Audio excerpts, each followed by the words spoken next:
Mungkin berbeda dengan kebiasaan kita melihat kompas. Umumnya kita melihat kompas itu atasnya utara, bawahnya selatan. Kalau dalam perhitungan feng shui, atasnya itu adalah selatan, bawahnya itu adalah utara. Biasanya kita tidak hanya melihat siapa yang kena pengaruh apa, pengaruh baik atau pengaruh buruk, tetapi juga angka-angka itu menggambarkan elemen. Intinya demikian. Saya kira seseorang ahli atau seorang praktisi feng shui itu menguasai dua-duanya, baik metode yang kita sebut massa bentuk atau metode kompas. Biasanya menguasai dua-duanya dan menggabungkan keduanya. Jadi meskipun kita mendapatkan bintang-bintang yang baik pada ruangan yang kita pakai, tapi seperti tadi ditanyakan, lah kalau misalnya ternyata pintu rumah sudah bagus, posisinya baik, tapi di depannya ada sampah. Lalu bagaimana? Ada hal yang perlu kita bedakan. Sebetulnya tadi kita bicara masalah bintang-bintang ya. Bintang-bintang itu, dan tadi kita bisa lihat yang baik seperti apa, yang buruk seperti apa. Jadi manfaat praktisnya, pertama kita bisa memprediksi.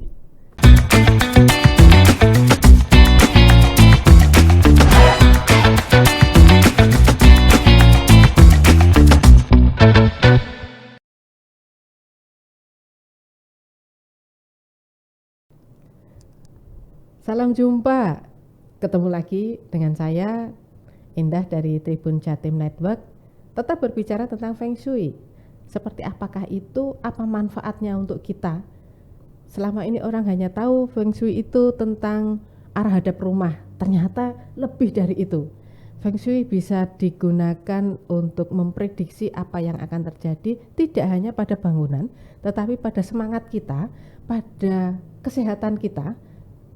Bukan hanya kita, tetapi lebih besar lagi pada keluarga, pada lingkungan kita, pada negara, pada dunia. Ternyata seperti itu. Saya juga baru tahu dan saya tetap ingin tahu. Karena itu kami mengundang Pak Mauro Raharjo, ahli Feng Shui, datang ke studio ini. Kali kesekian beliau bergabung dengan kita. Dan terima kasih banyak sudah meluangkan waktunya berbagi ilmu kepada saya, kepada Tribuners juga, supaya kita bisa siap-siap menghadapi apa yang akan terjadi tahun ini dan apa yang akan terjadi tahun depan. Karena tahun depan itu 2024 ada peristiwa besar terjadi.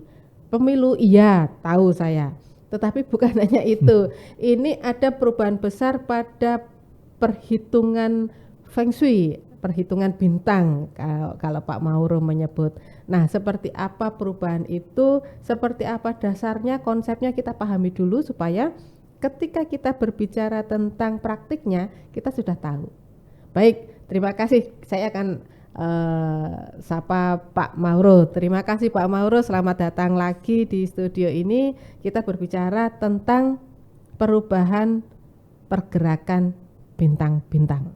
Baik, Pak Mauro, pergerakan bintang. Nah, bintang ini kalau dalam Feng Shui itu kan ada angka-angkanya 1 sampai 9.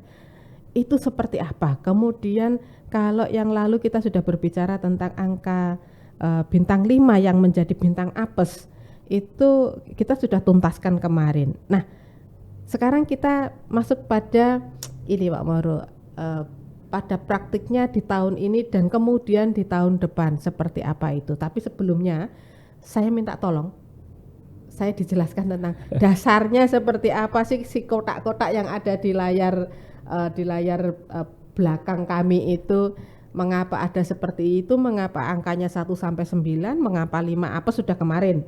Nah, bagaimana si kotak-kotak ini istimewa karena ketika dijumlah ternyata 15. Saya sudah diberi bocoran dulu oleh Pak Mauro tadi. Ketika dijumlah 15. Nah, silakan Pak Mauro. Beri kami pencerahan tentang Terima kasih, perkotaan ini. Ya, salam jumpa para Tribuners dengan saya Feng Shui Mauro. Kita akan lanjut tentang Feng Shui periode 9 secara bertahap. Kita sudah mulai mengenal ada istilah bintang, ada bintang itu dinyatakan dengan angka, dan Tribuners sudah juga menyadari bahwa angka-angka itu sebetulnya menggambarkan trigram ya, trigram. Jadi ada 8 trigram yang terletak pada 8 mata mata angin, pada kompas mata angin. Nah, kalau kita lihat dari 9 itu ada yang merupakan basicnya dulu. Jadi dari mana kita tahu bahwa bintang itu terbang dari satu posisi ke posisi lain, atau saya sebut bergerak ya. Jadi bintang itu, orang bilang bintang kan selalu terbang bintangnya. Kalau saya katakan bergerak, berpindah dari satu sektor ke sektor lainnya pada bangunan kita. Dan untuk mengetahui itu, pertama kita harus ketahui bentuk dasar daripada pola tersebut. Kita sudah lihat bahwa angka-angka itu didapatnya dari punggung kura-kura yang ditemukan oleh Kaisar Fusi di Sungai Lo. Nah, berikut ini kita lihat pola dasarnya, yaitu di mana 5 di tengah. Mungkin Tribuners bisa lihat pada gambar berikut ini.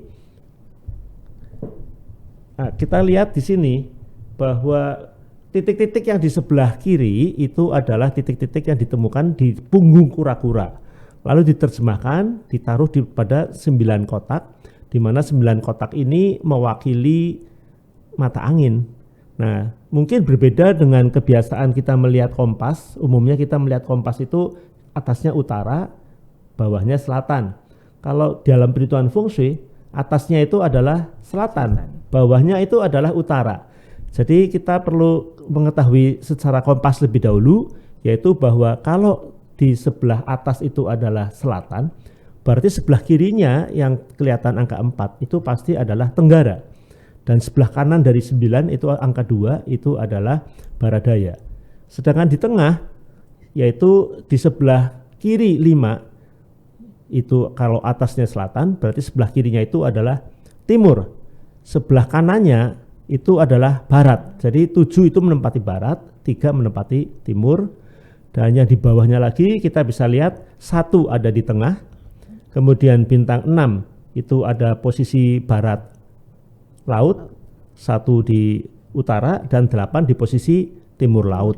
Nah, jadi kalau kita lihat angka-angka itu disebut sebagai kotak ajaib Losu. Kotak ajaib Losu. Mengapa disebut ajaib? Itu karena kalau Tribuners menjumlahkan angka-angka itu, yang di atas 4, 9, 2, 15, di tengah 3, 5, 7, 15, di bawah 8, 1, 6, 15. Secara kolom vertikal juga kita lihat sebelah kiri 4, 3, 8, 15, 9, 5, 1, 15, 2, 7, 6 juga 15, dan juga secara diagonal dari kiri atas menuju ke kanan bawah itu 4, 3, 6, 4, 5, 6 itu 15, dan dari atas posisi barat daya 2, 5, 8 juga 15. Jadi semuanya 15, maka disebut kotak ajaib Losu. Ini merupakan basic basic dari Flying Star. Nah, kalau kita bicara fungsi periode 9, otomatis posisi tengah itu adalah 9. Begitu. Tengahnya 9. Kalau periode 8, berarti tengahnya itu adalah 8. Begitu nanti kalau kita sudah mencapai tahun 2044, berarti 2024 sampai 44 kita masuk pada periode 1. 9 masuk lagi periode 1. Nah, pada waktu periode 1 berarti tengahnya adalah 1. Nah, lalu pergerakannya bagaimana? Yaitu kita lihat saja dari bentuk dasarnya. Kalau 5 di tengah, maka posisinya kita lihat 4 ada di posisi tadi adalah tenggara. Jadi dari tenggara tengah ke arah barat laut. Tenggara tengah barat laut 4, 5, 6. Ya. Setelah itu kita lihat 7. Setelah 6 kan 7 ya. Setelah 6 7. 7 ada pada posisi barat. 7 barat ya. 6 barat laut, 7 adalah barat. Dari barat menuju kepada timur laut yaitu 8, kemudian menuju ke utara. Ya, ke selatan yaitu 9 ya. Jadi 7, 8, 9. Kemudian setelah 9 itu adalah 1. Posisi 1 itu ada di utara di bawah. Dari utara kita menuju ke 2 yaitu adalah barat daya, kemudian menuju ke 3 yaitu posisi timur ya. 3 itu timur ya. Jadi 3 timur. Jadi 4, 5, 6, 7, 8, 9, 1, 2, 3. Kalau kita sebut dengan kompas berarti mulai dari tenggara, tengah, barat laut, kemudian barat, timur laut, kemudian selatan, dan selanjutnya adalah utara, barat daya, dan sebelah kiri itu adalah timur gitu. Jadi urutannya persis itu. Berarti kalau periode 9, Tribuners sudah bisa bayangkan 9 di tengah, berarti 4 menjadi 8, tengahnya 9, setelah itu 6 berubah jadi 1 ya. Kalau mudahnya juga tinggal kita kurangkan aja. Kalau 5 menjadi 9 berarti kan beda 4. Ya. Jadi kalau 4 itu pasti jadi 8. Ya toh? Kalau 3 tambah 4 itu jadi 7. Kalau 2 tambah 4 itu jadi 6. Ya toh? Kalau misalnya 9 ditambah 4 itu kan diulang lagi. Berarti 1 2 ditambah 4 1 2 3 4. Jadi 9 jadi 4 gitu. Kalau 8 ditambah 4 jadi 9 1 2 jadi 3. Kalau 7 ditambah 4 jadi 8 9 1 2. Tapi nanti di akhir tayangan kita dimunculkan ya, dimunculkan. Ya. Nah, itulah yang kita sebut dengan periode 9. Nah, kita sudah bahas juga apa sih artinya gitu. Artinya kalau kita lihat ada banyak arti sebetulnya, tapi yang biasa dipakai dan sederhana sekali kita pakai, terutama adalah bahwa angka-angka itu berpengaruh kepada, bukan berpengaruh ya, simbol dari orang. Jadi 6 itu kita sudah namakan adalah trigram Chen, itu adalah ayah. 2 itu adalah trigram Kun, itu adalah ibu. Lalu kalau dari wanita, yaitu wanita paling tua, senior, wanita setengah baya, kemudian wanita muda. Itu wanita tua digambarkan dengan angka 4, disebut Sun Kwa. Kemudian wanita tengah baya itu digambarkan dengan bintang 9, itu Li Kwa. Dan wanita paling muda itu digambarkan dengan bintang 7, disebut Tui Kwa. Jadi ada namanya masing-masing, tapi kita sebut saja 1, 2, 3, 4 begitu. Jadi kita tahu bahwa 4 wanita senior, kemudian 9 wanita tengah baya, dan 7 wanita muda. Sama dengan pria juga sama. Jadi laki-laki yang paling besar, yang paling tua atau senior itu 3, itu adalah Sen Kwa. Ya, laki-laki yang yang tengah baya itu digambarkan dengan bintang angka 1 atau bintang 1, itu Kan Kwa. Dan yang terakhir laki-laki muda itu adalah angka 8, yaitu Gen Kwa. Ada namanya masing-masing.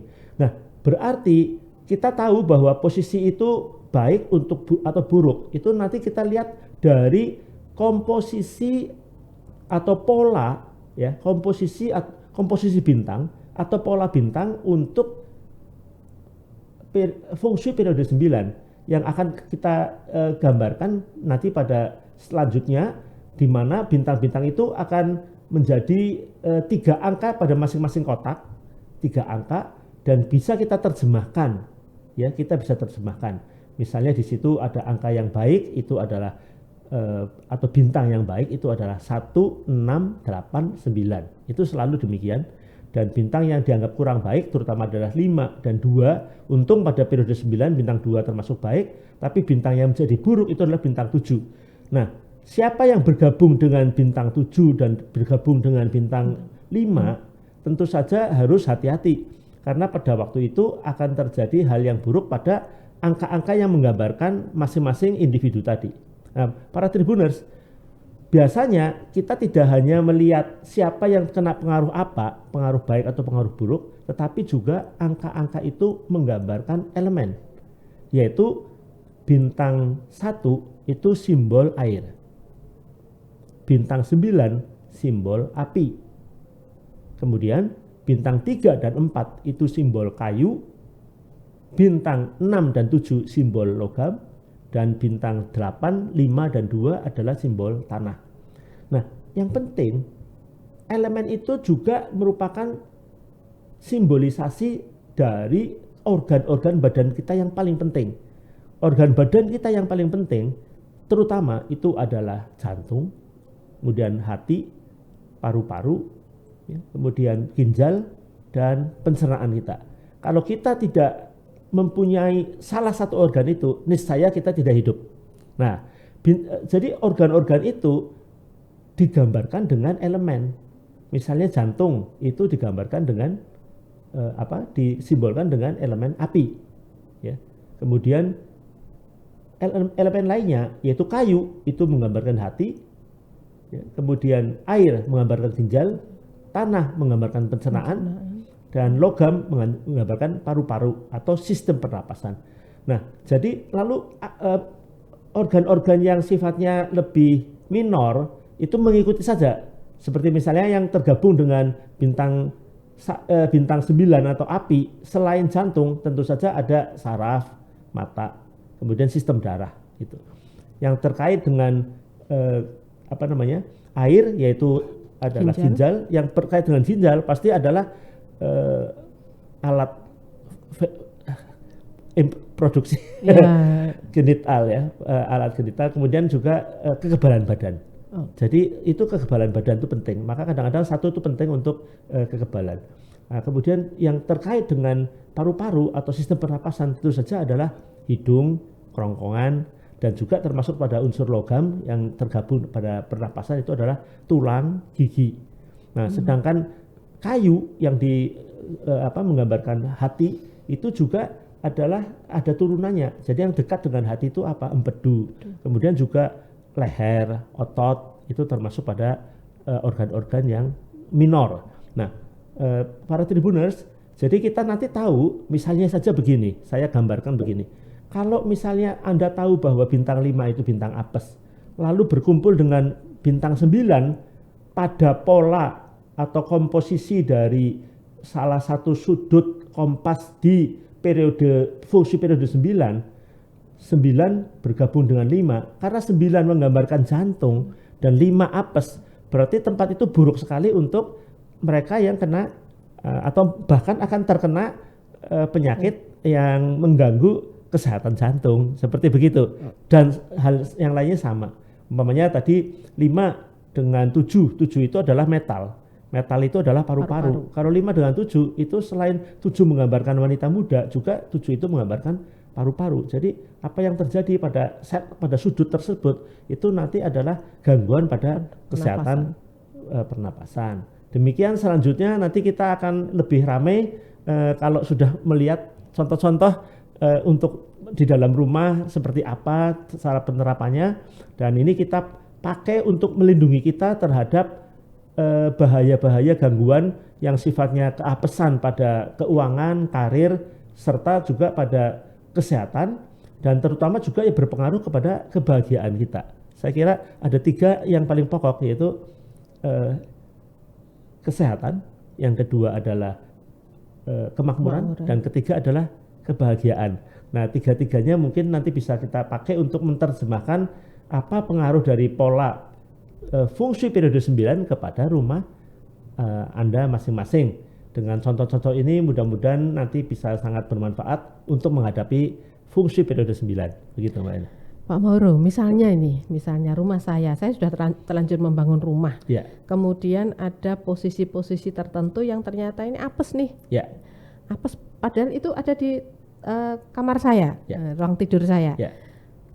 Apakah ini harus membongkar atau mungkin ada enggak penangkal, bukan penangkal sih, apa ya? Cara pemecahannya. Ya, itu solusinya seperti apa yang tidak renovasi? Terima kasih. Ya, terima kasih. Ini pertanyaan menarik sekali. Sebetulnya banyak triknya kalau kita memahami siklus dari 5 elemen. Jadi 5 elemen itu adalah bahwa satu siklus pertama itu siklus yang saling mendukung. Air bisa membuat tanaman atau kayu tumbuh. Kayu membuat sumber-sumber bagi api. Apa yang dibakar api menjadi debu atau tanah. Di dalam tanah itu ada metal. Jadi kita lihat bahwa ada siklus yang seperti itu. Yang kedua ada siklus yang terbalik, yaitu bahwa kalau api terlalu besar kita kontrol pakai air. Kalau air terlalu besar, misalnya air meluap besar, kita bendung pakai tanah. Nah, kalau tanah berserakan, kita pegang dengan logam, kayu. Oh, dengan kayu. Kayu memegang tanah, ya toh. Kayu memegang tanah, jadi betul-betul, tidak berserakan. dibaliknya. Nah, kalau kayunya lebat, tanaman lebat, kita potong pakai dengan logam. gergaji. Kalau logamnya terlalu banyak, kita hancurkan pakai api. Ya, jadi keduanya penting. Nah, sebetulnya inilah yang kita pakai untuk menjawab pertanyaan tadi. Kalau saya misalnya sudah tahu di periode 9 tiba-tiba saya sadari, wah ternyata di situ ada komposisi bintang 9 dan 1. Tadi sudah disebut bintang 9 itu unsurnya api. Bintang 1 itu unsurnya air. Ya, jadi sebetulnya bukan karena bintang buruk 5 saja, tetapi juga tadi bahaya pada api. Jadi misalnya air bercampur sama api, itu bahaya untuk jantung. Nah, supaya api tetap hidup bagaimana? Kita berikan unsur kayu. Sebab air membesarkan kayu, kayu membuat api tetap hidup. Nah, ini salah satu contoh memecahkan masalah. Kita tidak perlu pindah, tetapi aura dari ruangan itu dibuat sebagai aura kayu supaya apinya tidak mati. Demikian juga di dalam hal tadi, misalnya ketemu bintang apes. Yang ketemu bintang apes apa? Misalnya yang ketemu bintang apes itu adalah misalkan saja kayu. Apes kayu itu adalah bintang 3 dan bintang 4. 3 dan 4 itu apes. Nah, supaya 3 dan 4 itu tetap hidup, kayu memerlukan air. Maka kita masukkan aura air. Nah, aura air itu apakah harus ada air di situ? Itu tergantung. Itu ruangan apa ya? Kalau misalnya kita tahu bahwa salah satu contoh memecahkan masalah gangguan pada kayu itu memperkuat kayu dengan air. Lalu orang berpikir, apa saya pasang akuarium di situ? Nanti dulu. Kalau itu tempat tidur, tidak cocok ada akuarium. Kalau itu tempat kerja masih baik gitu. Tapi kita juga bisa gunakan aura-aura air dengan cara bermacam-macam. Dan itu saya kira nanti di dalam praktek pada tayangan-tayangan berikutnya kita akan memperlihatkan bagaimana cara mengatasi hal-hal tersebut. Sehingga ini sangat bermanfaat bagi kita untuk mengetahui bagaimana trik-trik feng shui untuk mengatasi masalah-masalah apabila kita menyadari bahwa ada hal-hal yang kurang bagus pada salah satu ruangan yang kita pakai di dalam rumah atau di dalam tempat kerja kita. Saya kira demikian itu contohnya. Baik Pak Mauro, misalnya ini saya minta bocorannya. Ya. Kalau sudah dibagi tadi ya, kotak-kotak itu sudah dibagi. Kemudian arah hadap yang utama arah hadap rumah ya. Arah hadap rumah, kemudian pintu masuk itu yang menjadi yang utama. Betul. Nah, misalnya arah hadap rumah kita itu tidak menghadap, kalau yang pertemuan yang lalu kan harus sesuatu yang indah di dalam rumah, harus sesuatu yang menyenangkan kita. Nah, ternyata di depan rumah itu ada sesuatu yang tidak menyenangkan. Kalau yang lalu itu kan meriam yang moncongnya menuju ke kita. Rumah, Misalnya ini arah hadap rumah kita itu ternyata depan itu ada TPA, tempat pembuangan sampah ya, TPS itu ya, tempat pembuangan sampah. Ini kan enggak banget. Nah, yang seperti itu apakah nanti akan juga dibahas, Pak? Ya, menarik sekali. Sebetulnya memang yang paling penting kadang-kadang kita membahas itu masalah-masalah yang timbul. Intinya demikian. Saya kira seseorang ahli atau seorang praktisi feng shui itu menguasai dua-duanya. Baik metode yang kita sebut masa bentuk atau metode kompas. Biasanya menguasai dua-duanya dan menggabungkan keduanya. Jadi meskipun kita mendapatkan bintang-bintang yang baik pada ruangan yang kita pakai, tapi seperti tadi ditanyakan, lah kalau misalnya ternyata pintu rumah sudah bagus, posisinya baik, tapi di depannya ada sampah, lalu bagaimana? Nah, tentu saja tidak bisa memaksakan tempat sampah harus dipindahkan, kan tidak bisa, ya toh. Jadi sebetulnya ada beberapa cara. Salah satu cara yang menurut saya cukup baik itu kalau itu sampah, yaitu kita letakkan pintu masuk bukan di posisi depan. Nah, kalau kebetulan saya senang merencana bangunan sebagai arsitek juga, maka saya lihat begini. Umumnya rumah punya garasi, ya. Jadi garasi masuk, kemudian setelah masuk garasi itu yang dihadapi bukan tembok, tapi taman. Jadi sampingnya dibuat taman. Nah, kemudian sampingnya taman itu lalu baru dibuat pintu menghadap taman tersebut. Jadi pintunya menghadap ke samping, bukan menghadap ke depan. Oh begitu. Nah, Oh, iya, iya. ini salah satu caranya demikian, saya ulangi. Jadi orientasinya bukan ke arah depan, ke arah depan, jendela sesedikit mungkin, pintu mungkin ada, tapi sifatnya pintu formal, bukan pintu feng shui. Jadi kita harus bedakan pintu feng shui atau pintu formal. Nah, biasanya pintu feng shui itu lebih besar atau paling besar. Bisa diletakkan di depan, bisa diletakkan di samping. Ya. Seperti tadi saya katakan. Jadi misalnya kita gunakan bangunan bentuknya bisa bentuknya L atau bentuknya U misalnya, dan di posisi pinggir itu kita berikan taman, dan kita hadapkan pintu masuk kita ke taman. Jadi kalau misalnya rumah itu ada garasi, mudah-mudahan Tribuners bisa bayangkan garasi masuk yang dihadapi taman. Nah, di depan taman itu ada pintu masuk rumah yang sebenarnya. Nah, kalau ada pintu masuk di luar, mungkin jarang dipakai karena menerima tamu itu tidak setiap hari. Itu pintu formal. Itu pintu formal, bukan pintu feng shui. Ya. Jadi semua perhitungan feng shui periode 9 dihitung dari pintu yang untuk keluar masuk yang utama. Nah, itu yang penting. Nah, barangkali ini belum diketahui. Jadi bukan pintu itu harus selalu di depan. Pintu itu boleh ke arah samping, dan bahkan dalam saat-saat tertentu kadang-kadang pintunya ditaruh di belakang. Jadi masuk, kemudian di belakang itu ada taman besar, malah orientasinya ke belakang. Jarang, tetapi ada. Karena banyak sekali kasus-kasus yang bisa saya perlihatkan nanti, bahwa posisi-posisi pintu itu bisa cukup fleksibel, dan dengan satu teknik perencanaan yang baik, tentu saja selain fungsi rumah tetap baik, juga masalah-masalah yang buruk tadi bisa teratasi. Dan ini merupakan kasus-kasus yang mungkin menarik, bisa kita tayangkan pada kesempatan yang akan datang. Baik. Nah, Tribuners coba, yang namanya feng shui itu tidak sekadar ruangan-ruangan mana yang oke dan tidak oke. Lebih dari itu. Ada ruangan-ruangan yang bisa, ya secara logika sebenarnya itu bisa dipahami bahwa ini ruang tidur harus nyaman, harus tenang. Itu kan logika. Atau misalnya ruang keluarga harus bisa menampung seluruh aktivitas penghuni rumah. Apa yang akan menjadi magnet di situ supaya orang penghuni rumah datang ke sana. Nah, yang seperti ini akan kita bahas pada pertemuan-pertemuan berikut.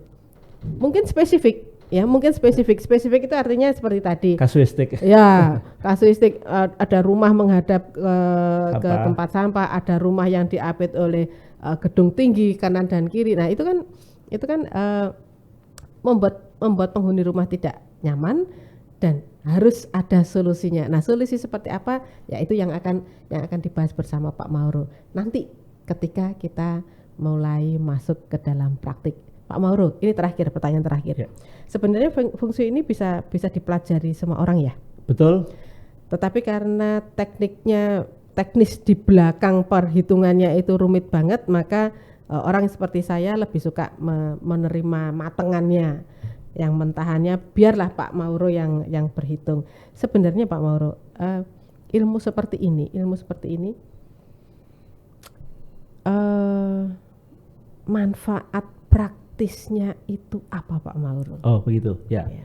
Begini, ada hal yang perlu kita bedakan. Sebetulnya tadi kita bicara masalah bintang-bintang ya. Bintang-bintang itu, dan tadi kita bisa lihat yang baik seperti apa, yang buruk seperti apa. Jadi manfaat praktisnya, pertama kita bisa memprediksi. Kalau suatu bangunan telah diketahui kelahirannya pada periode berapa, arah hadapnya mana, diketahui pola-pola bintangnya seperti apa pada rumah itu, kita langsung sudah prediksi yang bisa terjadi. Misalnya aja kita tahu bahwa bintang 2 dan bintang 7 dalam ilmu flying star itu bisa menimbulkan api, misalnya begitu. Jadi kita bisa predik, ini kalau di situ ada dapur atau ada panel listrik, itu bahaya. Sebab 2 dan 7 berkomposisi menjadi api. Nah, ini teorinya seperti itu. Nah, jadi kita bisa predik hal seperti itu, dan itu saya pernah alami beberapa kali, di mana posisi dari dapur klien itu ada pada posisi di mana bintangnya, kalau kita lihat disebut bintang gunung dan bintang air, atau bintang duduk dan bintang hadap, itu ketemu 2 dan 7. Saya bilang ini bahaya nih dapur di situ gitu. Apa yang terjadi? Tiba-tiba kompornya meledak mengenai kaki dari klien tersebut. Nah, sebetulnya yang pertama penting untuk prediksi. Yang kedua gunanya yaitu untuk merencanakan rumah yang sehat, membahagiakan, dan memberi kemakmuran yang tinggi. Saya kira itu. Jadi kegunaannya ada dua. Pertama kita pergunakan untuk memprediksi apa yang mungkin bisa terjadi, dan yang kedua kita pergunakan untuk merencanakan rumah yang baik. Jadi untuk memprediksi itu terutama kita sebut audit. Jadi kalau ada kesalahan posisi dapur misalnya, kita kalau bisa geser. Posisi kompornya setidaknya tidak pada sektor di mana bahaya api bisa muncul. Saya kira demikian. Jadi ada dua, satu kita pakai untuk audit, kedua kita pakai untuk merencanakan rumah baru. Audit itu ternyata tidak hanya keuangan. Tidak hanya keuangan. Audit fungsi juga ada. Audit fungsi namanya, betul. Pak Mauro, ini dasarnya kalau misalnya orang dari tadi ngomongnya ini sudah harus dihitung di sini. Logikanya seperti ini. Sebenarnya ada dasar enggak? Pak Mauro pernah membukukan supaya Tribuners juga tahu bahwa ini perhitungannya logis. Ya. Kalau saya 20 tahun yang lalu sih ada bukunya Pak Mauro, terbitannya Alex. Apakah Pak Mauro juga membuat buku lagi? Yang lainnya? Ya, sebetulnya ada dua yang pokok ya. Yang satu itu adalah tentang teori Flying Star, tentang feng shui secara umum, dan yang kedua yaitu hasil dari diskusi seperti ini yang saya masukkan di dalam tabloid, terutama pada tabloid Bintang Home waktu itu, kemudian juga masuk pada koran Surya atau mungkin pada Kompas dan yang lainnya. Itu saya kumpulkan, kemudian karena itu sifatnya kasus-kasus, itu saya bukukan dan saya beri judul penerapan feng shui. Jadi itu isinya semua kasus dari depan sampai ke belakang, kasus masalah-masalah dan bagaimana mengatasinya. Jadi ada dua, satu tentang teori feng shui secara umum dan khususnya pada Flying Star, dan yang kedua yaitu adalah tentang penerapan atau kasus-kasus penerapan feng shui itu. Aplikasi feng shui ya, penerapan feng shui judulnya. Oke. Nah, karena kalau buku itu kan itu bisa menjadi dasar kemudian. Betul. Kalau ada teman-teman yang melakukan penelitian itu kan. Sayangnya kedua buku itu sudah out of stock. Oh gitu. Apakah ada kemungkinan membuat buku lagi Pak Mauro? Setahu saya banyak orang mencari buku-buku tersebut melalui online. Jadi orang yang sudah tidak suka daripada dibuang, mereka jual melalui online. Untuk yang selanjutnya memang sedang dipersiapkan satu buku tentang feng shui periode 9 yang kita sedang bicarakan ini khusus untuk periode 9 ya. Baik. Ditunggu saja bukunya. Setelah kita berbincang-bincang ini Pak Mauro ini sedang menyiapkan buku itu sebenarnya. Tunggu tanggal baiknya begitu. Baik, terima kasih Pak Mauro. Ini berbaginya harus sedikit-sedikit supaya saya terus terang Tribuners, saya itu harus penyerapnya itu pelan-pelan begitu ya.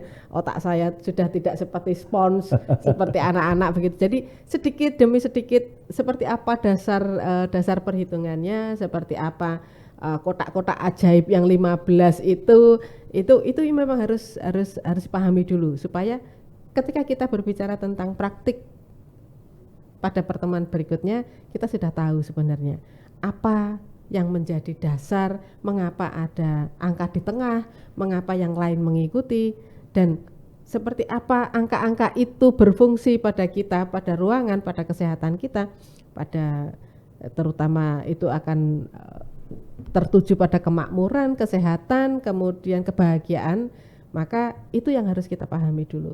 Baik, terima kasih atas kebersamaannya, terima kasih Pak Mauro. Sampai jumpa. Hadir di sini. Sampai bertemu lagi pada pertemuan berikutnya. Kita sudah mulai praktik ya.